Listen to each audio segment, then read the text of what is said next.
Hey students, welcome to week number 5. And so I wanted to take some time in this video to go over the week, kind of make sure you know what's expected of you for this week. There's an assignment due, and it's a very important one to make sure that you get right. Also, we are looking at an exam next week, and so we want to go ahead and make sure that we get this part wrapped up because it has a lot to do with the exam and a lot of the content there. So let's take a look at the week in Blackboard. All right, so when you come to your week in Blackboard, you're going to see the main area here. This is the futures market videos and concepts. And this first video, I won't go pull each one up, of course, but this first video is just an introduction to the idea of the futures market and how it is used to manage risk. It's kind of a little bit of a review. We've been talking about it last week and now into this week. This next video is a straight example of how a buyer would hedge. And my example is cattle, but it doesn't matter what the commodity is. A buyer is going to have risk, and that risk is that prices go up on them over time. So they try to manage that. So that's really kind of an example. And so when you get into that video, I may pull that up right quick. When you get into that video, kill the sound, you can see this table that I'm building. So I have a column for the cash market, and then I have a column for the futures market. You've got to set up that table on every example. And so the beginning date is going to be, in this case, the April date, and then you go all the way to July, and that's where the risk comes from. So in every situation, you've got a table like this, where you got your first date, and then you've got the end date, and that gap is what we call risk.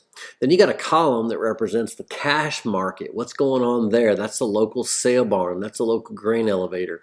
What's that market look like? And then you got a whole other market called the futures market, which is what we've been looking at. And then the difference between those two is the basis. Then you get a lot of terms that go along with this. But if you'll watch these videos, it will help you better understand these concepts. But this table is very important, so I wanted to make sure I pointed that out. All right. The other video is an example of a seller of corn. Let me pull that up and show you that situation. And if I jump fast forward here to the spot in the video, it looks like I've got it in the right spot again. Notice that you've got the same table. You've got this time column of the dates. You've got a cash column, a futures column, and a basis column. And so you've got the same setup every time. The only difference is what positions are you in based on who you are. And that's the important concept to get out of those videos. There's another way to hedge too. It's called an options market hedge. It brings in some new terms. So take a look at that. The table's the same. It's just you actually don't have to hedge if you want. It gives you the option to hedge. And it has some terms, so make sure that you understand those. All right, so those are the videos to watch. Take your own notes as you go along. If you do that, you will better retain information. If you just watch the videos and watch TV at the same time and talk to someone or text someone, you're not going to get anything out of that. So try to take notes, engage in those videos. They're all relatively short, 15 minutes or so. All right, so to test your knowledge, here's a homework. So I'm going to pull the homework up, and I've got a PDF version and a Word doc version. I'm trying to give you both so you can pick which one's best fits what you have to work with. If you're going to print it out and then take a picture or scan it and send it back to me, then use the PDF. If you're going to download it and work on it, save it, and then upload it again, the Word doc version may be better for you. So I'm going to pull up that version and slide it in here so we can see it. And what's going to basically happen is you're going to read through here, and today, now the dates are irrelevant, that's just the window of time. I'm acting like today is November, and we have a set of cattle that we will put in pastures and we will sell in February. So there's your dates. Today's November, go to February. We are a seller in this case, so that is our risk. So these feeder cattle plan to get moved by the target dates, but we're concerned about the price. And so we go through here.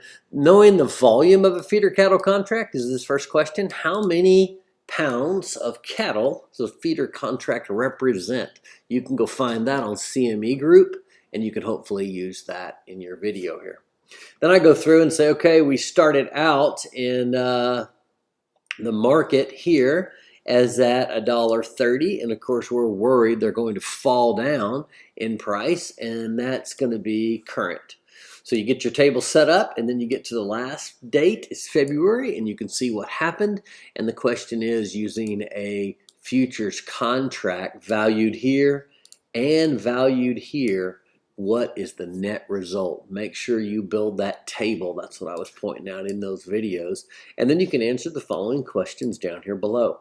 As far as a part of the exam, that's a big part. So we want to make sure that you're ready for that this week and understand that so that next week we get ready for the test and you will be able to get that finished.